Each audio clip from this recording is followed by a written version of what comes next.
Hallo und herzlich willkommen zum Auf die Fresse, the WXW review podcast in English. He's Mike, and how's it going, Mike? All going well. The song we heard just there is obviously what we are talking about today, but I think we're going back to traditional September schedule. I think this week, aren't we?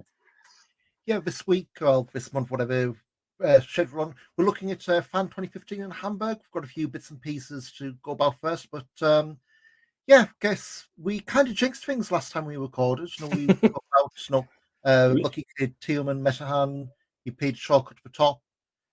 That word, his comeback. We were all going, is it a comeback? Is he on a special team? And then, of course, the day we posted it all hit the fan. NXT UK is no more. It is next brand. Insert your favorite Monty Python joke here, but we uploaded at 5, and then by 6 o'clock, it was completely irrelevant, which happens. Yeah, I was wondering, maybe 2 or 3 people watched every week. I know there's more of them, but tongue in cheek. And it's like watching the shows going through. It's like, guess who? They're released. They're on the show. Oh, they're still there. So obviously, news is there. NXT UK gone. They're supposedly rebranding as NXT Europe some point next year, even though doubt it. Well, 2-3 weeks since the announcement, the term NXT Europe isn't trademarked. They don't have a placeholder logo. It's like, just me being very cynical. Surely you would have even just like an Etch-a-Sketch logo to throw. Well, the thing I did see was there was the and I didn't watch it, but there was the promo prior to, was it Worlds Collide? World Collide, where Tyler Bate effectively said, "Well, NXT Europe is around the corner, and I want to go in as the new NXT champion." And I'm like, "That's as much promotion as I've ever seen for it." Because there's not been a press conference, has there? No. All there's been is Tyler Bate mentioning it on NXT TV, and Shawn Michaels doing an interview with the newspaper. I mean, there was Fox News, wasn't it? Not to go too off beaten track, but NXT UK conveniently started up around the time World of Sport and Ref had their TV shows. I saw today Buddy's Eye out of Belgium. Guys, don't do it. What are they thinking about a TV show? I was looking this afternoon, Buddy's Eye, and again, this is me, admin live there. They've announced a TV show this afternoon, I think it was. Let me pull up the tweets. I'm just going to put this into English. Buddy's Eye Wrestling back on TV, broadcast on TeleMB. 5th anniversary show this weekend, Friday and Saturday. And then a show called Miracle, Friday, September 30th, Saturday, October 1st. Well, that show's been on YouTube, hasn't it, for a while? It's not a new and show, we now know, so it's not new, but proper TV coverage is usually one of the red flags that certain companies Stanford look for historically. But we can not talk about that. But NXT UK and all the releases, a lot of familiar names back on the scene. Talk about Thielman, Metahan, Lucky Kid, he's back. He's already been booked for a tag festival, taking on Axel Tish on the Monday show. The Sunday show. Get my dates mixed up. He's got a lot of dates as well. Well, like this, when you've gone from the kind of deals they supposed you had, you're going to need those. Yeah, sure. Amal, she got released. She's walked straight into a triple threat for the women's title over Tag Festival weekend. Yeah, which makes sense. Other WXW alum, Shah Samuels, Nina Samuels, not related, despite what some videos will have you believe. Mark Andrews, Trent Seven, all gone. And definitely there's a lot of familiar faces looking to come back. And it'll be interesting to see how many of those, maybe not this year, maybe next year, become a fairly big part of the scene that they're now back to being part of. Yeah, and I think, at least personally for me, I think there's a lot of animosity towards these people, and I would admit that also does come from my side, but there's it's a very well needed sort of shot in the arm. I think, especially, I think people there are levels to the people who signed, and we're not going to go too much into it, but I think people like Shah, who effectively graduated the UK Indies. There was nothing left for him to do. I have no begrudge of him going to NXT and then coming back down, and I have no problem watching Shah. Likewise with in a way with Andrews and Seven, they both took the good deals, the ones that actually were you weren't working for CEX wages. If it ends up being something like Mandrews for 16 carat, I'd actually have absolutely no problem with that at all. I think that'd be a great sort of name to go in. But it's I think it's I'm fearful for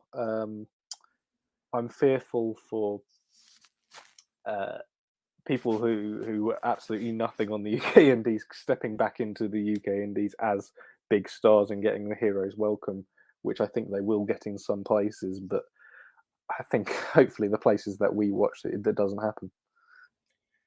I don't think so far Shah's appeared in ICW. Eddie Dennis obviously Rev Pro in progress. Yeah.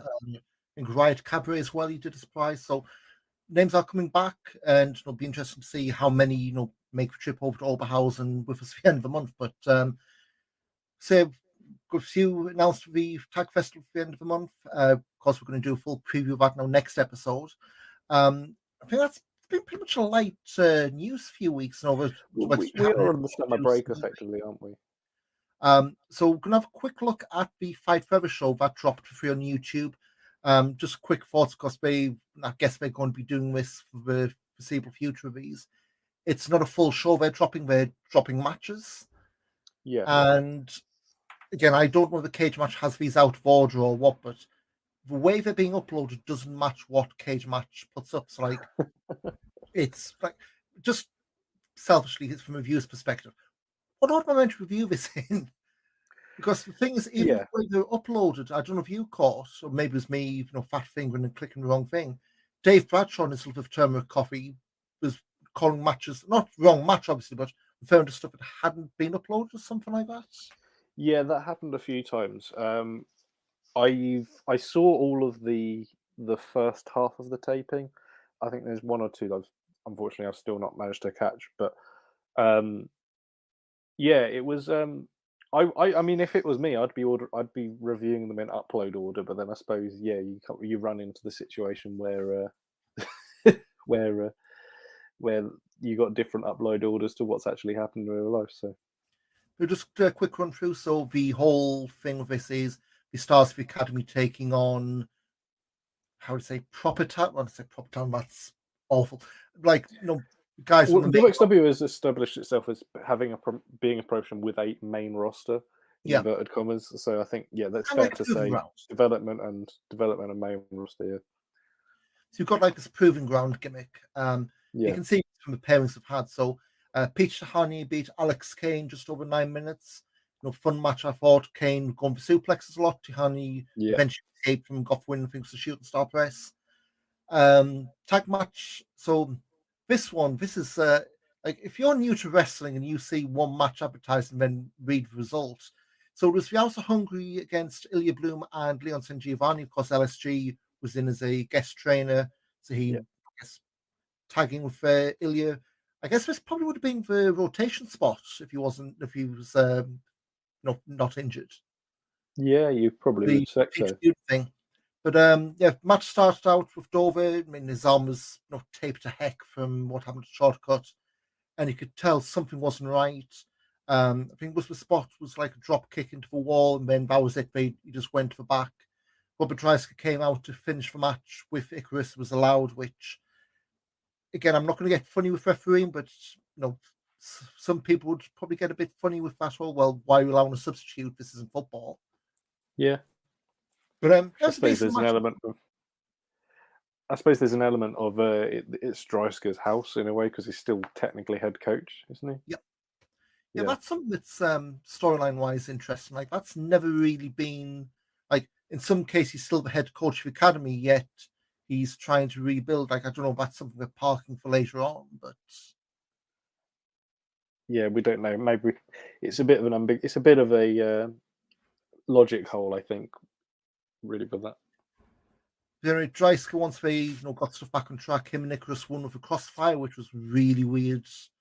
like doing other people's moves, but if it works, it works. And then right after, so this was right afterwards on the live show, but not right afterwards on the upload. Robert Rice had beat Orshi just over 6 minutes. We're doing this match a few times, been pretty good so far. One bit right at the end, I think Orshi broke Rice's nose with the back elbow, so not a good night for the Amboss lads when it comes to injuries. Yeah, although it appears to be sort of back fine now, I think, because I saw a video of him the other day and he seems to have healed up or whatever it was. So It's just bloody nose, not a broken one, but yeah, it's a good Crimson busted Mask him anyway. open at least. Rolling on, Norman Harris beat Danny Frey in just over 8 minutes. Michael Knight, really good 7-minute match with Jacob Crane. Bearing in mind, I think the last time we spoke, Mike, we said, "Oh, Jacob Crane is a great character." Well, he pushed Michael Knight pretty close here. It was more than just the guy who was scared out of his mind for body slams. Pretty good. And I think that's the kind of match you really want to see out of this environment where, main roster, you're going to have your gimmick or, you're there for 2 minutes to lose the body slams or get chucked straight off ring by Bobby Guns. But these kind of things, you don't want to see your quick squashes. And you want to like. I kind of think about this as if Fight Forever was happening in 2018, this would be your matches between Norman Harris versus Emil Satochi. Like if they were doing this show back then, this is what I'm sort of imagining would be coming on these sort of shows. And there is an established main roster and academy roster, and in a way, because the academy people have come onto the main shows kind of as much as they are, it's kind of a little bit blurred in a way. But this effectively, these shows, what I like about them is that they're almost re-establishing the hierarchy. There's a reason why Michael Knight is a main roster guy and Jacob Crane is still considered an academy guy. Although he gave him a good fight, the experience of Knight just it was made clear in this show, if that makes sense. It's kind of like the the New Japan model, and guess to a lesser extent what RevPro do for contenders, where you have your defined, these are the guys who are coming up. They're not expected to get wins against your main roster guys, but they're expected to put on a good fight and come close. And you saw that a lot up and down the cards. Next match, Fast Time Mudo over Nick Schreier. I thought it was decent again. We've said this before, and I don't know what it is. There's something about Mudo this year without Seth Mays. Just doesn't seem to be clicking for me. And this match to me just wasn't much different. No, he's a different beast in front of a crowd. I think, unfortunately, it's almost as if I don't think he can cut it. I don't really know what it is. I think we'd speculated about a few political things. We assumed he might have actually been on his way out, but obviously that seems to be completely unfounded. But it's not really clicking here either. I think Nick Schreier is great. I think he's a really exciting sort of young talent. Kind of got the very, very sort of white meat babyface sort of cheeky chap sort of thing about him, and I really like that. He's one of, I think he's Tisha and Roman's project, effectively. Yeah, out of Dresden, yeah. I mean, looking on this cage match. Less than a year. Just past the year's first match was July last year. Yeah, so just over a year then, sorry. I think he's an incredibly exciting prospect there, but it's I wouldn't want to rush him straight into it because I think he is. I don't think he needs to be rushed really. No, not nowadays. No disrespect to anyone who we've mentioned, but like, we have had those guys on the shows who, like, I don't say we tried Voss, but Voss was a different story. But they had the guy who was being pushed up as being the guy who almost overshadowed the academy, for want of better words. You had now it's Ilya Bloom as the designated academy guy, for want of better word. So it's the whole kind of not just academy guy as a gimmick, but you don't have like 2 or 3 academy guys who are all doing the same kind of thing, especially if they're not on the same kind of storyline. I mean, I know Nick's been doing, was it GWF? He's had a few appearances on. Yeah, he's from like he's on the, I say, the old Next Step sort of circuit. He works a lot of them sort of East German indies, really, doesn't he? Yeah, I'm looking through like ERW East Side Revolution, which that just feels like a mashup of like carbon copy Everything. double between Rev Provost two put together, but it's done a lot like Unlimited, GWF Project Nova out Berlin, so a fair amount enough for a guy in year one when still there's not that many shows, comparatively speaking, running. He's getting himself around there. Yeah, for sure, and it's what you want to do. It wouldn't surprise me if he popped up in Austria as well, to be honest, at the moment, because that seems to be quite a PWO. bubbling scene. Yeah, it seems to be quite a bubbling promotion down there, so wouldn't I mean, surprise me if that happened. probably want to touch on that. Obviously, we mentioned a few episodes back, Julian Nero making a comeback. Yeah, He's retiring for those couple of shows on PWO, and he's effectively got 2 matches left. I think one of them said a reunification with Monster Consulting, which that's going to make tape, and that's what I really want to see. Shame can't happen in Germany, but I'll take a reunion somewhere at least. Yeah, and obviously we're mainly WXW, but that is the gold fiber card. There's one of the other interesting match, at least from, I think, from both of our perspectives, from considering where we mainly watch our wrestling, is they've got Peter Tihani versus Michael Oku. That's one I really that needs to make tape for sure, because, like I say, I don't think there's anybody more made for WXW than Michael Oku in the UK. So it's I hope Dreiska's twitching the curtain on that one. That's all I'm saying. I know to add that appearance with GWF and not yet been followed up on. So, guys, you're going to be in the same card as him. Give him a shout. Well, I mean, Michael Oku doesn't need us to no, pick him up. But other people give him way more stars and way more coverage, but every little helps and all that. But going main event, Bobby Guns beat Endicott in 11 minutes 37. And my God, I mean, I know you said you hadn't seen all of them. Please tell me you've seen this one, Mike. Oh yeah, no, I did watch this one. I thought this was really, really good. Again, another sort of sleeper Bobby Guns hit. Hit really, following on from the match with Tisha at Shortcut, which I think we both said was probably the best WXW match of the year. I don't think this was that level, but it was still excellent. It got quite a lot of buzz from the people who watched the show, and that's unfortunately the people who watched the show are probably the people who would be listening to it. But it was this was really, really good, really hard hitting, quite a slow pace in places. It was looking at the times, it was, well, apart from the tag match, it was the longest match on the card.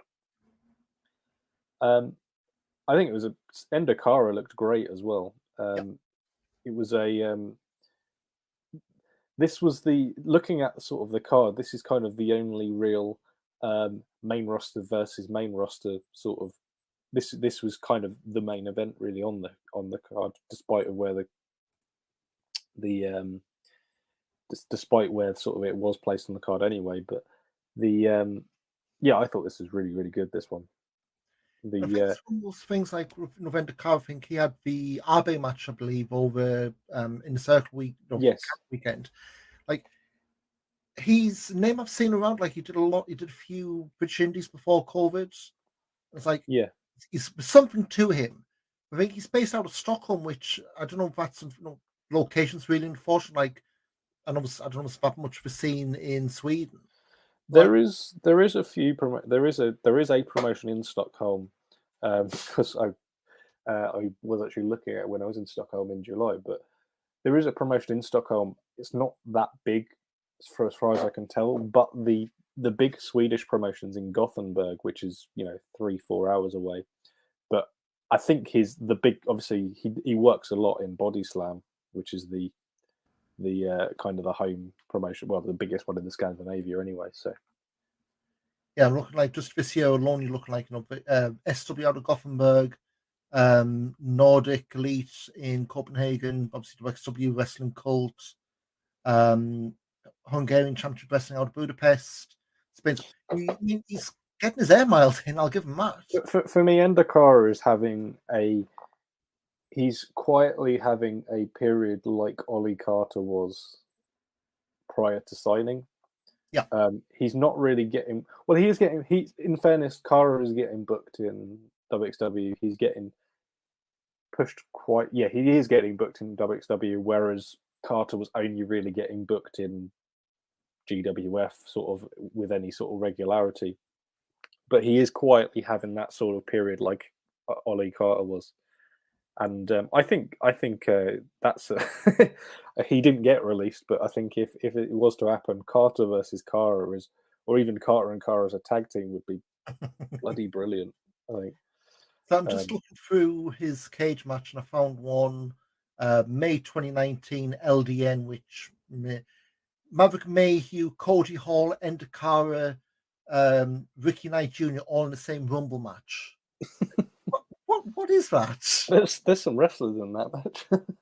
And then there's Cody Hall.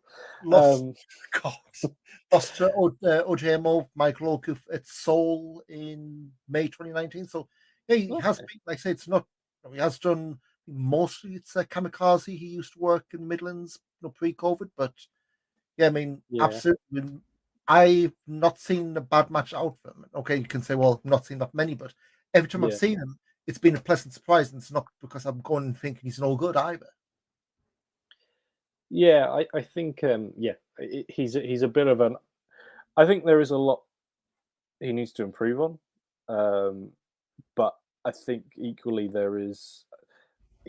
I think what we'd call him is a rough diamond, really. There's a lot of potential in there. I just think he just needs to work more and more and more, and that's not entirely in his hands, because if you don't get booked, you can't work people. But every time, but he's in. At least WWE is putting him in with world class people. He's putting him in with Abe. He's it wouldn't surprise me if he was in Carrot this year. Nope. Coming out, it wouldn't surprise me if he was. A nice little run back end of this year, start next year. Warmed up. He's had Bobby Guns. Stick the shotgun belt on him. I would. Yep, Bobby Guns, Hector Invictus, that shotgun 4-way, and again, you can say, well, it's a 4-way. You don't get put in a 4-way for a title on Carrot Weekend just to be that guy filling for slots. So, no, exactly. So that's 3-5 Trevor's up on YouTube. I think the next one they're recording is. I know we put this down last show notes. I think they said it's at the November one. They are. They're not recording another one until November because they're doing a We Love Wrestling at Tagfest, isn't it? So there's probably no need for it. Yeah. So again, we'll go through upcoming dates, but October 30th in Gelsenkirchen. I suspect there probably will be the occasional recorded match through over the weekend. You'd expect some like the pre-show stuff and what have you. They could record a pre-show Fight Forever match every night, or to be honest, every show, and it wouldn't really affect anything. No. So, and we've got the guys to do it now, so why not? Exactly. We're going to our main event. We're not doing a Fan Appreciation Night this year for whatever reason, not slot in the calendar, but going back to August. They don't appreciate their fans this year, obviously. Oh, come on. I'm joking. Well, we know both fans from Turbine House. If you want our tickets, just drop us a line of DMs. But so yeah, Fan 2015. So this is one that's typically been. Well, I've been one of 2 night shows. I think was it the infamous one 4 years ago where they did Fan in Oberhausen and Hamburg and the Frankfurt one as well, in conjunction with Progress, which. That was the only one I ever did. I think it's maybe a weekend we speak about another show because a lot happened on those and a lot. I think some still unpacking. Anybody who knows me will know that I will repeatedly say the Progress show after the Fan Appreciation Night show was the best show I've ever been to, and it's never made tape. So it's a hushed.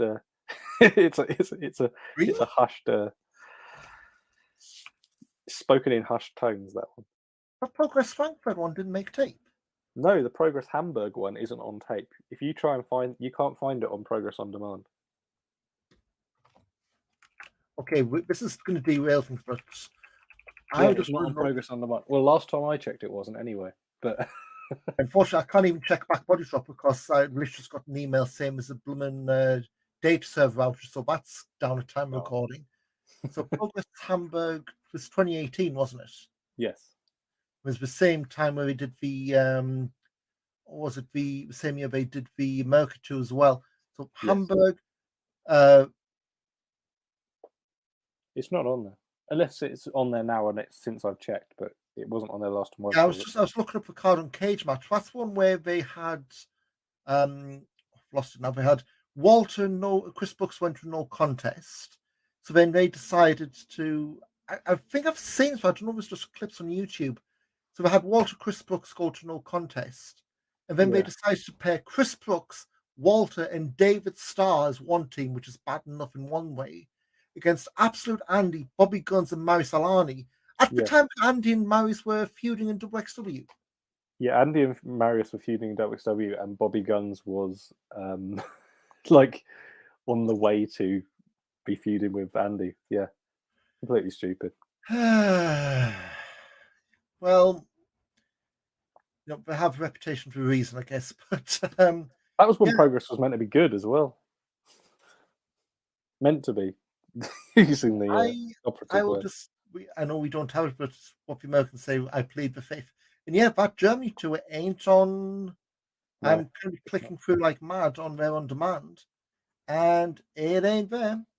No, it's a shame. So if I've reviewed it, it's a fever. But anyway, yeah, going to the good Hamburg show. Completely off topic, yeah. So August 28, 2015, 450 is gone to WXW themselves. And this was the show that ended the summer pause, the summer break. So, yeah, pretty much where we are now, impromptu. And yeah, I completely got my days of those overdubs, Mike. I know we open our shows every week with them, but because I've never seen this show before, but I don't ever. I must have started watching just after they changed because I don't ever remember them having different overdubs for every match.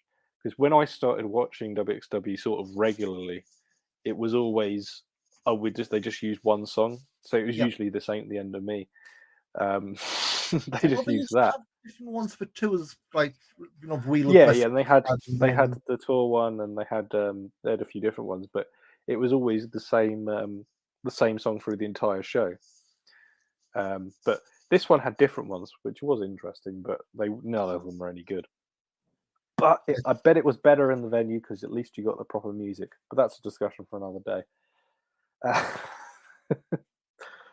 I'd rather have dubbing and live music better, but there we go.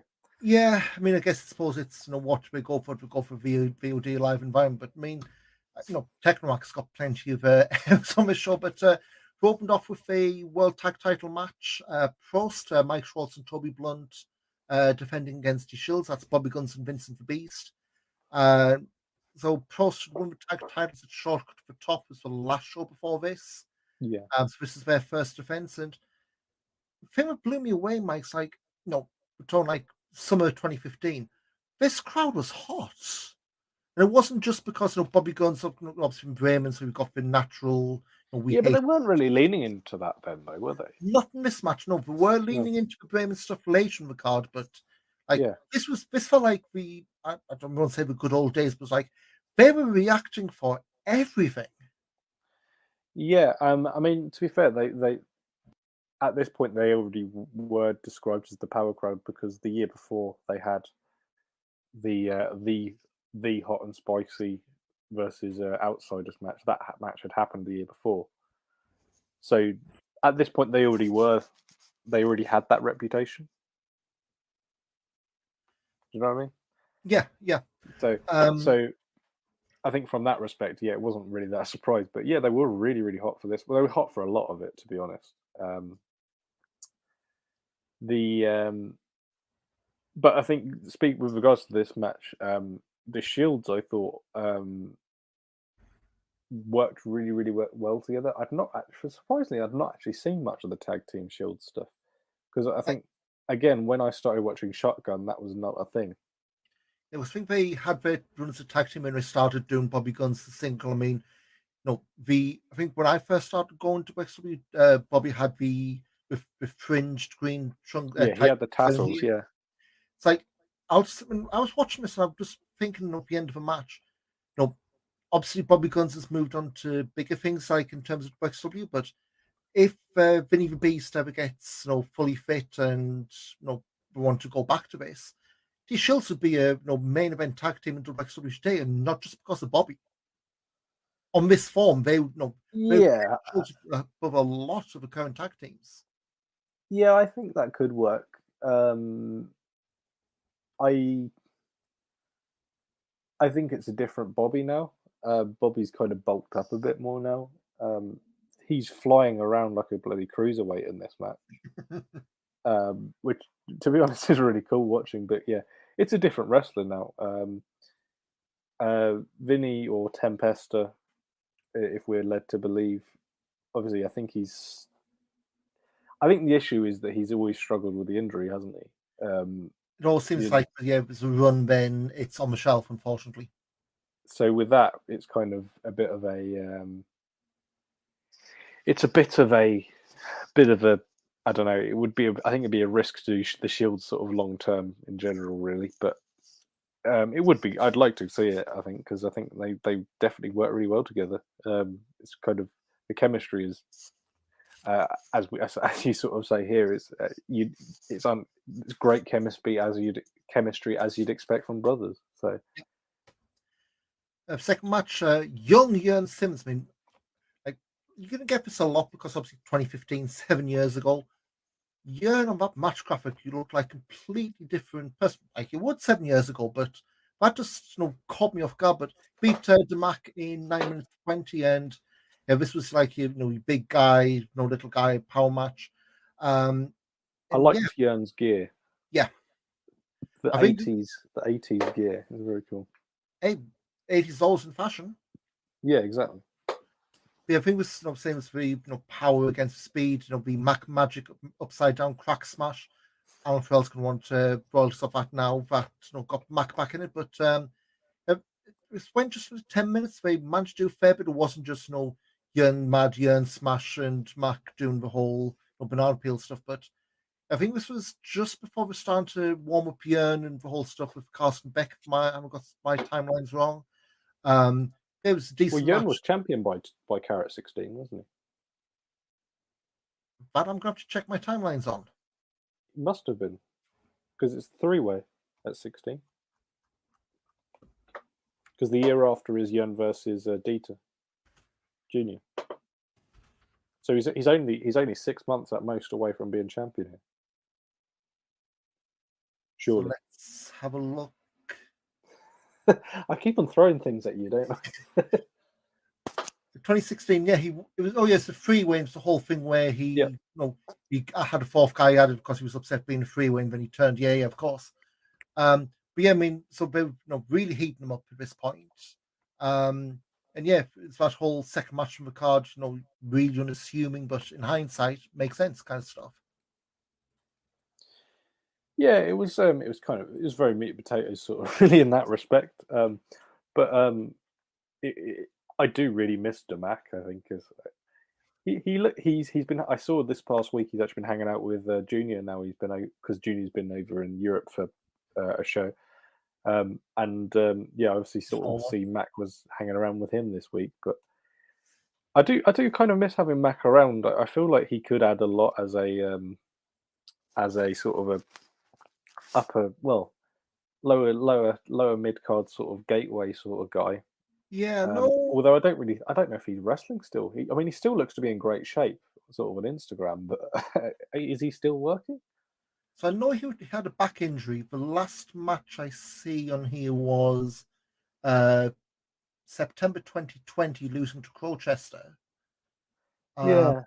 I remember, so he had that run in 2018, 2019.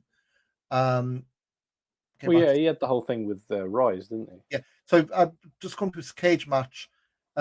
He worked for Southside in March 2018. That just caught me off guard for some reason. Yeah, it's actually Yes, that caused an argument with somebody, but I'll talk to you about that after.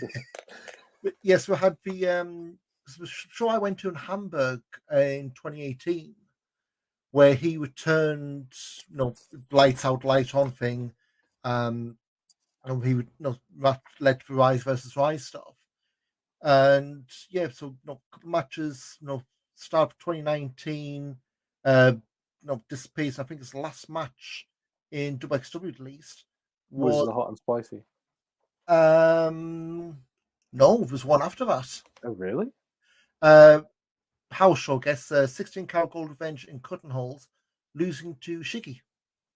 Oh, okay. I didn't know that happened. Well, I don't know if it made tape. Well, if it made tape, No. but he's done a few since he's done EWP, Rings of Europe, Wrestling Cults. I have seen that he has been working. He's just not working very often. And I think as well, I think to say he maybe he's retired. Back injury, so it's that whole thing. You don't want to really push too far. Which, I mean, again, you get people very tired with back problems, they come back. So maybe that's going to be on the cards, but you just don't know. I guess. In my head, he's a perfect guy to turn up at 6 shortcut to the top. Yeah. He would be the perfect guy. Get 10 minutes in the shortcut match, gets eliminated by hot new young heel, and then you've got something good there. But I don't know. It's a shame he's not really around because I did always used to quite like him. He was sort of, in a way, actually, he was amidst the stars of Ilya and Junior and Walter. I think Damac actually for a period was probably one of the biggest stars that, like, at least sort of in the English speaking world, because he did the Cruiserweight Classic. Yeah. So it's not like he was bubbling up because he was hanging on to the right people. He got called for Cruiserweight Classic, got some extra stuff out of it, but yeah, and obviously around here there's a whole thing with, as we'll talk about later in the card, hot and spicy, but then vaguely with ring camp, I remember, maybe not quite officially, he was kind of on the fringes, but that's for another time. Next up, I had Kim Ray, there's a name from years gone by, defending the shotgun title against young Mikhail Schenkenberg. Yeah, he looks really young here, doesn't he? Baby Mike. Yeah. I thought it wasn't too bad. Again, I think a lot of this was, Kim Ray was the baddie, so he's cheating around, all around the place.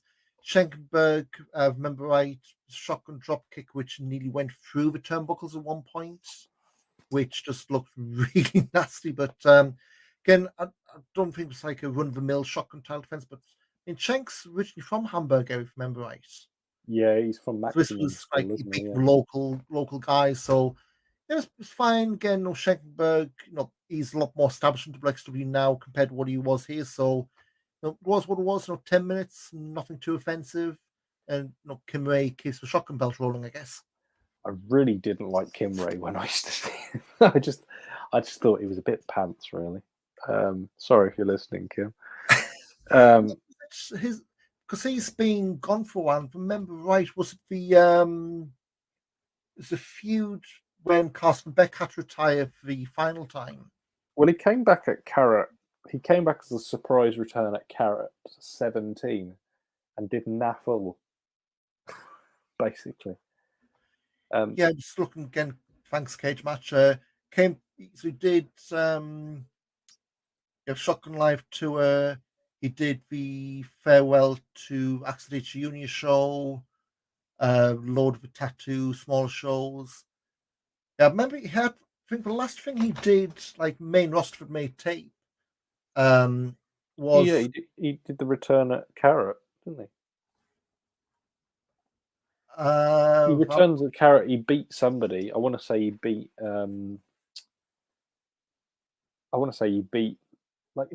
Junior or something on the Sunday. Like he returned and beat somebody up, like somebody quite big as well.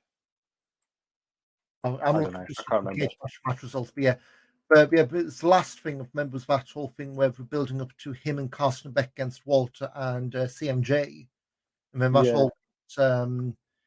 Not the way they planned for the obvious reason, but I think it was one of those of his time, I guess is the best way to put it. Yeah, he's not. Yeah, I wouldn't really. Well, I think he's retired now, isn't he? Proper.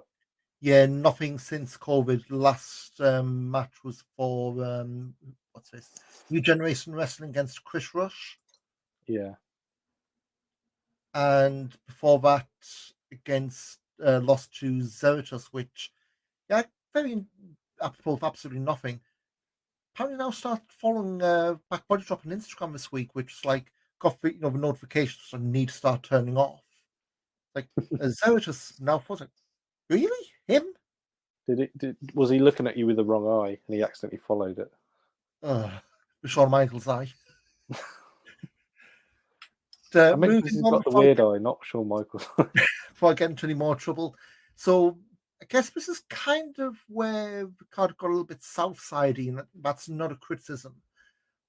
Too Cool, Grandmaster Sexay, and Scotty Too Hotty over Reichenschön, Kevin Rolston, Maurice van Beethoven. This, to me, is like a lot of this in 2022 both would and wouldn't stand. Like, so I had Brian Christopher did the whole thing where accused Kevin and Maurice of being from Bremen, which obviously in Hamburg, so that immediately got the crowd on them. There's something else which aged horribly, and I know the voice of wrestling used this all the time. The Woke's ain't gonna like that. I'm not going to say it because people clip things, but yeah, didn't one thing Brian Christopher said didn't age well, and I'm not going to speak ill of the dead, but yeah. Scotty Too Hotty zooming in on his underwear for whatever reason, and a guy off a crowd, I guess, for trying to be standing Rikishi. Yeah, again, I don't think that aged particularly well either. But yeah, this is your typical touring stars against your locals, which the crowd loved this. It was like something out of Superstars of Wrestling. Yeah, and I can't really shit on any of this. Like, it worked for people there. Me particularly, I wasn't really that keen. I mean, it was full of all kinds of what's called hot dogging. We're called, I had Scotty fined when a fan apparently paid it. Scotty ran to the back to get a middle finger out. I mean, this is pretty much the antithesis, I'd say, of what people would expect from WXW stuff at the time. But again, maybe it's been that different. The crowd, liked it. I can't shoot it down, but I think I preferred the overdub which we used to start the show because they played that for God knows how long at the end. And they had, not Rikishi and another fan alpha crowd, dancing from it. It was what it was. Yeah, it was. When you say it was very South Side, it was 100% that, and I think there are quite a few sort of things from this sort of era of WXW where, like, somebody who's ex-WWE comes in, has a really, really strong match, and then just disappears. I sort of look at, for example, Mason Ryan being Shotgun champion briefly around this period. John Morrison for a cup of coffee. Yeah, although that was a bit later, I think, wasn't it? But yeah, it was the. It's still the. I think this is one of the things where it's like very much like pre WXW when it really had its own identity, because this would never happen now. I think the closest thing we've had to this recent years was probably Spirit Squad at Tag League. Tag Fest 5 years ago, and that was 2017. So yeah. Or maybe some of the superstars of wrestling, which obviously isn't a thing anymore, but like I kind of think of the Billy Gunn and Emil Sitochi thing, but then even then that was just a standard match, wasn't it? So yeah, so not really a thing anymore. Jackson Stone as well, which yeah, that might not be one to bring up, but yeah, I mean, again, very much of its time, but as part of what could gave to West its charm back in the day. You came for the big stars and you got the rest of the card over and roll on to that. Big Damo beat even Kiev. Now, I think since we've recorded, Damo won and lost the Progress title. Yeah, I really don't know what to say about this match because, like, Damo didn't really do that much in WXW. Like, clearly at the end of the match he won. He did that whole universal, I want the belt thing, but after the next night didn't appear again for a few months. Seemed to be more this ICW and What Culture in the UK, which was Well, he was doing Rev Pro as well. It wasn't long after this when he did the Nakamura match at the the York Hall where he nearly broke Nakamura's neck, and then got signed. So yeah, I mean, I guess Yeah. he's putting up planting seeds for what could have happened. But yeah, I mean, like I say, this to me felt like it was you could see where the wheels were turning, what they were looking to do, but unfortunately, plans changed and all that. But yeah, I thought it was fine for what it was, but I've never been a big demo guy. It was very. This is when Kiev was billed as the Ukrainian snake, which was Explains the blue and obviously yellow trunks. yeah. He had very sort of Ukrainian symbolic sort of trunks, wasn't he? So yeah, it was. It didn't look any different than he does now. The man's never aged. Still a Perch Club, isn't it, on the German Indies? Yeah, they're still going as far as I know. Yeah, it's a bit of a cringe thing, really. I think Purge Club. Yeah, the neon masks were very much Purge isn't that big a thing anymore. But again, I'm looking Unlimited, BCW, Baltic Championship Wrestling, and Suplex Schmiede, who I never heard of until about 30 seconds ago, out of Lubeck, which and only run 2 shows, which might say tell you all you need to know. So after that, we had a promo video, and this is one where you could tell this was a match you need to pay attention to. Yeah, really good promo video, actually, I thought. So start with Robert Dreisker turning on Big Daddy Walter, 16-karat gold early that year. The foundations of Cerberus with Adam Polak. I mean, where is he now? Like he's the guy who's the iconic. I'm not even going to try the cackle, but the fact that made part of the music. Cerberus, being the skate behind it all. And this is around about the time we touched on earlier. Axel Dieter Jr. was part of Hot and Spice, but also, I don't say flirting, that sounds wrong, but you know what I mean. Standard, lean towards Ringkampf. Shock at the top, Dreisker beat Walter by DQ through the classic too much ass kicking finish. So they're really getting Cerberus against Walter and Jr. going. And I say this match, I was not at all in love with the finish, but I thought this was the best match on the card. Cerberus against Jr. and Walter. Yeah, definitely. And this is I agree with you there.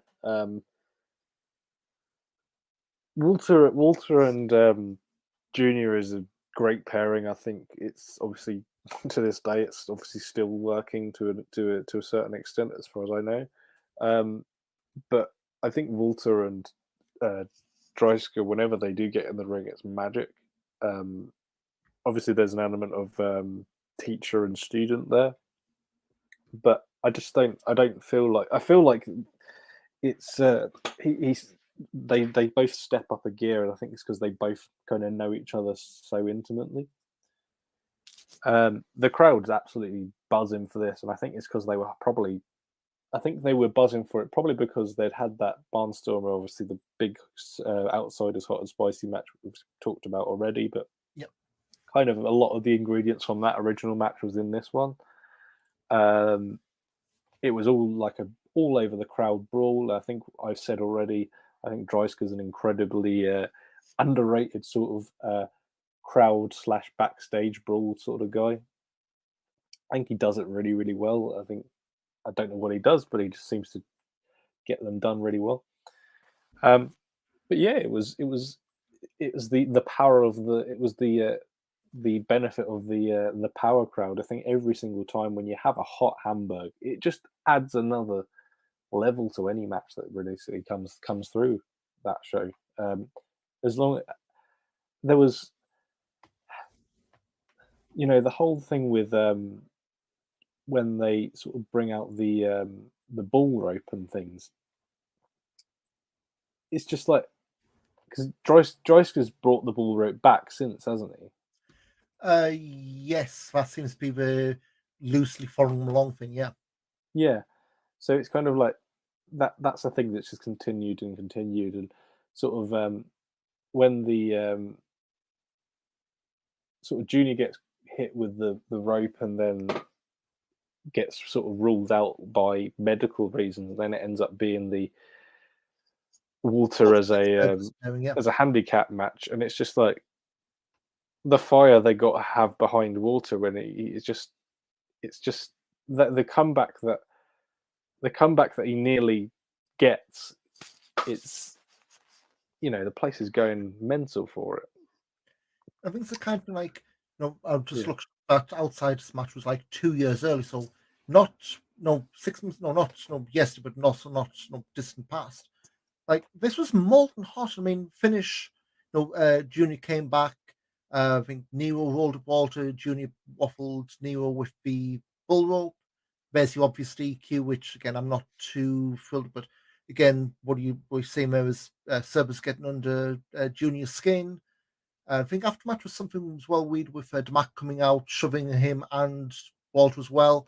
So you keep the whole thing, hot and spicy, going, fading away, and what became ring camp coming to before. But I say for a match, in a vacuum, this completely caught me off guard. Like I knew the whole story behind Cerberus and obviously where it's been and gone.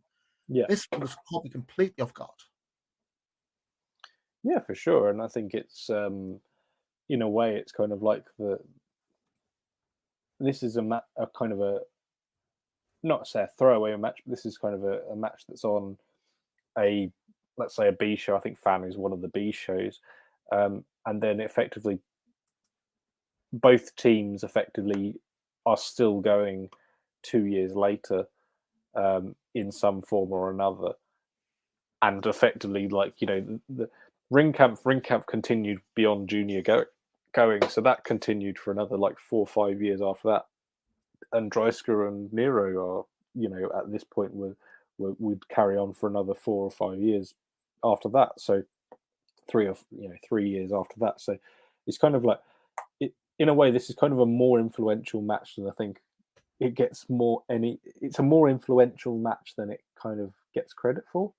Yep. It's not one that I've ever sort of seen as being held up as sort of one of the great WXW matches, but I actually think in a way this is one of them, especially in terms from this era anyway. Yeah, in terms of what would grow from this as well.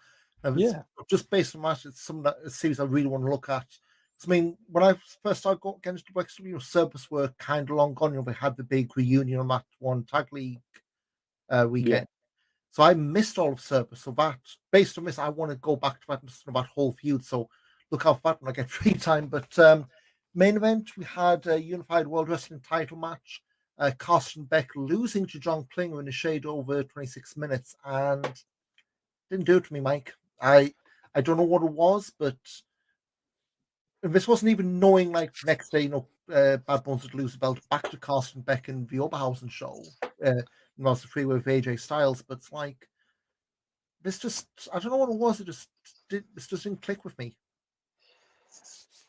Yeah, I agree with you. It's very weird, isn't it?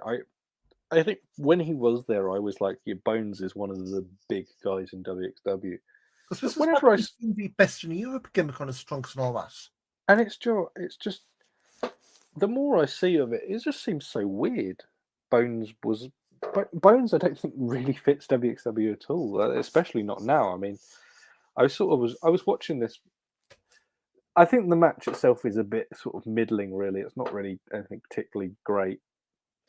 But it wasn't helped by Hollow Mind, but still. Yeah, well, yeah, there's that as well. But I think the I was sort of sitting there. It's obviously Bones are not a thing in WXW anymore. But I was just thinking, if that hadn't happened, whatever did happen, where does he fit in these days? And I can't imagine a WXW where Bones is still in it. I mean, I don't think he would be. I would say, not like a div, he wouldn't be happy being open match because we've got to just look, in GWF, he's always in and around some kind of title picture. But yeah, I mean, you'd have thought if he was still around in WXW, it would have been some kind of sabbatical, if only just to do the whole "how can I miss you? You never go away" kind of thing. Because you go back again. I think it's one of the great missed opportunities in wrestling. Is obviously the whole we didn't see the real collapse of Rise when we really should have. But it's like I could see Bones going after that feud, but you kind of then like, well, when he comes back, it's like, if he comes back, do you have the Absolute Andy run? I don't, because surely Bones has to be sort of in that picture, really, doesn't he? Kind of like the I can't imagine. Veteran, yeah. Yeah, it's just really weird. I can't imagine him being there at all these days. It feels alien him being in the. He just looks so weird in the shows. Yeah, very weird. Yeah, so he's such a presence, but I just don't feel like it's almost like the jigsaw when you're a kid, you hammered into, because you want to get the puzzle finished sooner, that kind of thing. Like it fits somewhere, but just didn't seem to fit where it was there. Which again, that's another part of the WXW, because you had that whole best new champion of champions team of Andy. That's another way I want to see. What was that? And was that one of those like Kimway of its time, or is it something that we've missed, just hasn't aged well? But that's something for another time. But we fall out of this course weeks and months. So we said Carsten Beck won the belt back the very next night in Oberhausen, beating Klinger in a freeway with AJ Styles, which that one again, I've reviewed stuff. We had like Hiroshi Tanahashi in WXW against Absolute Andy of all people. Yeah, like that was a we do when WXW had that brief dotted line relationship with New Japan. What could have been? Well, effectively, everyone in Germany woke up, and then WXW in New Japan had announced overnight, by the way, we have a partnership with WXW, and WXW were like, what, do we? That was the story. That was on a it was on one of Global Wrestling Federation, wasn't it? Global Force Wrestling, sorry, GFW got from GFW, WXW, Rev Pro, Ring of Honor, CMML, and GFW. I mean, it'd be interesting to see what the wrestling world would be like nowadays if that actually had sort of continued. But would that be around the time Carsten Beck did that one Rev Pro show against Dave Mastiff? Yeah, he did do one. Yeah, I remember watching it back, and again, I feel like I keep saying, "Oh, it hasn't aged well," but like it's on the old Rev Pro on demand service if anyone wants to sign up and hunt it out. But like Beck was opening the show, like first match, obviously. These oh God, what was this old music? I've got it in my head, but I've forgotten the name of it. Careless Whisper. Careless Whisper, the Seaver song. And unfortunately, because it's 2014, 2015 Britain, and because Carsten Beck's announced from Germany, you can probably guess the kind of responses that was getting from, I think it was a Kent audience as well. Yeah, I think it must have been one of the sit-in-board ones. Yeah, sitting against this one and only Rev Pro thing. Yeah, Swallow Leisure Centre and Sitting Board. Actually, December 2012, so it would have been before most of this. But so anyway, back from our latest detour. Walter and Axel Dietrich Jr., they would keep feuding with Cerberus. Prost would lose the tag titles as part of the World Tag Team League in October. Walter and Zack Sabre Jr. won that tournament with Hot and Spicy going out in the semis to Red Dragon. Zack Daddy. Yeah. Again, pretty decent team from what I remember, but this game, when I want to plot the whole Cerberus stuff, it feels like through Tag Festival, they kept them apart to bring them back together. It just seemed, just going for the results at least, it looked a bit weird. But that's Fan 2015 Hamburg edition. Really hot crowd, some good wrestling, and some stuff which probably doesn't quite hold up. But on WXW now, if you want to catch this part of your subscription, and it's a pretty good show, and worth going back into the archives, as we will do again in the future, no doubt. Yeah, 100%. I think there's a lot of sort of untapped potential, really.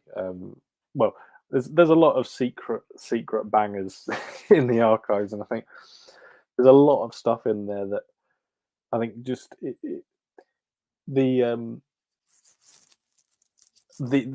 tag match from this show is enough sort of impetus for me to look further, because this is just before I started sort of jumping in, because I remember I watched the first WXW show I ever watched was the anniversary show from this year, and so I was sort of aware of a lot of these people around the same sort of time. But it's it's worth having a look through them for sure. These old ones, and I'd love to sort of go on a journey with some of these. I think because I think there's a lot of especially with the breaks like we have at the moment. Yeah. So that's the past coming up. Next WXW, I think, what, 2 weeks on Thursday. It's coming quickly. We're heading to Sim City in Vienna. It's part of the Catch Wrestling Festival, I think you said it was. Yes, Catch Wrestling Festival, I believe. I think that's the name of it. We've got some matches announced. Sense of Alto, Peter Honey against Amboss's Robert Dreisker and Lawrence Roman, mentioned last time out. Pretty Bastards against the Goliath Brothers, which I think is their first WXW since Carrot Witch. Good for them. Hector and Victus against Nick Schreier and Baby Arson and Eva Kolaski. So pretty decent card for their Austria debut. Yeah, so it's called Catch Fest. That's it. It's a decent little card. I'll be going to it. Very excited. My first show in Austria, albeit a WXW one. But I think it's sort of got a quietly. It's a sort of a quietly decent show there. And they have obviously announced Tisha will be there as well as Tristan Archer, so you can probably assume they'll do something together. But yeah, it's I think there's a lot of potential. But then obviously after that, it's the my favourite weekend of the year, World Tag Team Festival. Yep, and of course, next episode we'll preview that. It's a written preview on backbodysrock.com, which will hopefully be online again by the time this goes up. But amongst some of the stuff that's been announced so far, we've got Inner Circle 12 in Gelsenkirchen, September 30th. Fuminori Abe against Masha Slamovich, which that's a tasty match just by itself. Yeah, for sure. Then on the Tag Festival weekend, beg pardon, Bobby Guns and Mike Bailey, that's going to be on the Saturday evening show in Oberhausen. The winner of that takes on Tristan Archer for the title on Sunday in the main event, presumably. Also on the Saturday show, we've got Jörn Simmons against Heisenberg in a street fight. And Metahan makes, this is proper WXW return, I guess, against Axel Tischer on the Wheel of Wrestling show on the Sunday. So got a few big matches announced from that. Of course, they've got the full lineups for Femme Fatale, so the Tag Festival lineup as well. They did announce. Yeah, they did announce the Amal getting into the Calypso and Allison match as well. So yeah, Amal, Baby Allison, Calypso, freeway for women's title. That's on Femme Fatales, which I think, and again, I'm going to have to clack to open my writers' websites offline. I believe it's about the first proper show of the weekend in Oberhausen. It is, yeah. So that's also Scott Kelly's WXW return there. So yeah, if you're skipping on in a circle, don't get there late on the Saturday. That's 2:30 doors, 3:30 bell. Yeah, for sure. Although we'll go into all that close to the time when we do the preview. Yep, and we've announced way more names for the Wheel of Wrestling Wildcard Trouble again. We'll be back in probably about a week or two because I know they also said the tag festivals around Robin tournament. There's 8 tag teams. I don't think we're going to have enough space for all 8 teams to do a round robin against each other. So I'd expect blocks like we had back in the day. Yeah, because they've not really said anything about the format, is it? Because they tried doing 16 teams before, and that didn't go well, did it? The 14 was the last one. Was like the single elimination of that unique format, copyright Jim Ross tournament. But yeah, all we've got so far is round robin tournament for the World Tag Team title. Amboss, it's now Robert Dreisker and Icarus. Fuminori Abe, Shikahiro Irie for Pretty Bastards. Eric Young and Axel Tischer for Sanity. Dominic Green and Kevin Koo, Violence is Forever. Sense of Alto and Igor Blancas for French Doors. Rotten Flot. What a terrible name. That name, like, I don't know if it's whether it's real or it's just something that's been played up back in the day. But was it Andy Simmons did come to Rev Pro before? And apparently Kevin really played that name. But I guess the French were for luchadors, it's portmanteau, but I mean, I know where they're going from, but it's not. It doesn't mean it's good. no. And last team, Chris Brooks and Masanasi Takahashi, the Calamari Drunken Kings. So yeah, pretty decent lineup. I guess if you're going for winners again, we'll do the full preview next. But there's a couple of tag teams there that stand out as potential winners, depending on future dates. But we'll plot all that out later on. But Mike, any last words before we wrap up? Because we were aiming for 1 hour, and my word, we've smashed it again. We always do. We always aim for an hour, and then, well, for less than an hour, and then we end up ploughing through it, don't we? No, not really. The only thing, obviously, I would plug personally for me is obviously I'm at Mike Kilby on everything, and also I am on the Groundhoppers Guide, which is the football stadium travel guide sort of podcast. That's on YouTube. If you go on YouTube and type in the Groundhoppers Guide on and Eddie, you should find it. And then yeah, it's just on there. So it's a fun watch. I know a lot of people like it. It's good to. It's always good to get new people. But yeah, 57 now, aren't you, in terms of ground? So it's not bad going. Yeah, I'm on 57 now. And he maybe plans for 58 later this month or early No, next. I've got more than 58. I'll be knocking on 60 by the end of the month. But yeah, it's that's all I sort of have to plug really. With me at Ian Wrestling on Twitter, at Big Back Body Drop on Twitter as well for the reviews. Cashbackbodydrop.com, phone one, all that. The rest of it's quiet at least until Tag Festival, but we'll be back in a week or two for Tag Festival preview. Thanks for listening, everyone, and we will see you before we go to Germany. Cheers. Ciao.